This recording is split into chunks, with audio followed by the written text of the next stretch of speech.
Retired DG wife హత్య కేసులో సంచలన విషయాలు వెలుగు చూస్తున్నాయి. దానికి సంబంధించిన బ్రేకింగ్ న్యూస్ ఇది.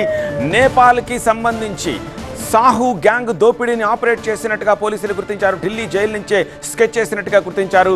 ముంబై, నేపాల్, పట్నా నుంచి వేరువేరుగా వ్యక్తులను కల్పనకు అటాచ్ చేసి ఆమె ద్వారా ఈ దోపిడీకి ప్లాన్ చేసినట్టుగా చెప్తున్నారు. దోపిడీ చేసిన బంగారాన్ని ముంబైలో దాచినట్టు గుర్తించారు. ప్రస్తుతం ఇద్దరు వ్యక్తులు పోలీసుల అదుపులో ఉన్నారు. మరోవైపు కల్పన కోసం పూణేలో పోలీసుల వేట కొనసాగుతోంది.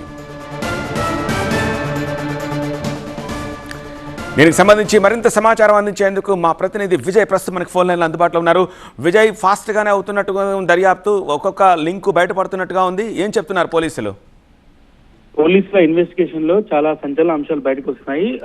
ఇంకా కల్పనకి ఈ వ్యవహారంలో ఏదైతే ఆమె 9 నెలలుగా ఇక్కడ పనిచేస్తున్న విషయం తెలుసుకున్నటువంటి సాహు అనేటువంటి నేపాల్ చెందినటువంటి వ్యక్తి గత కొంతకాలంగా ఢిల్లీ జైల్లో ఉన్నాడు. అతను ఇద్దరు వ్యక్తుల్ని, ఒక నేపాల్, బాంబేకి సంబంధించిన ఇద్దరు వ్యక్తుల్ని పంపించి కల్పనకు అటాచ్ చేసి ఈ దోపిడీకి పాల్పడినట్టు తెలుస్తున్నారు. అయితే ఈ దోపిడీ బంగారాన్ని ఆల్రెడీ బాంబేలో ఒక దగ్గర దాచినట్టుగా కూడా పోలీసులు గుర్తించారు. ప్రస్తుతం నేపాల్లో ఎక్కడైతే ఢిల్లీ జైలు నుంచి ఇది ఆపరేట్ అయినట్టుగా గుర్తిస్తున్నారు. మొత్తం కూడా సెల్ ఫోన్ వాడకుండా ఫేస్బుక్ మెసెంజర్ ద్వారా మెసెంజర్ కాల్స్ ఏవైతే ఉంటాయో వాటి ద్వారా ఈ మొత్తం వ్యవహారం అంతా కూడా నడిచినట్టుగా పోలీసులు ఐడెంటిఫై చేశారు. ప్రస్తుతం పోలీసులు అదుపులో ఇద్దరున్నారు.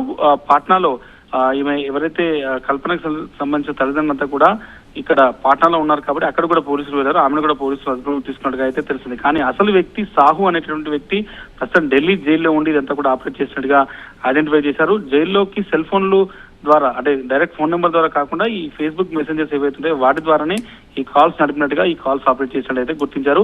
సాయంత్రం కల్లా పూర్తి స్థాయిలో అందరి నిందితులు పట్టుకుంటామని మాత్రం పోలీసులు చెప్తున్నారు. రైట్ విజయ్.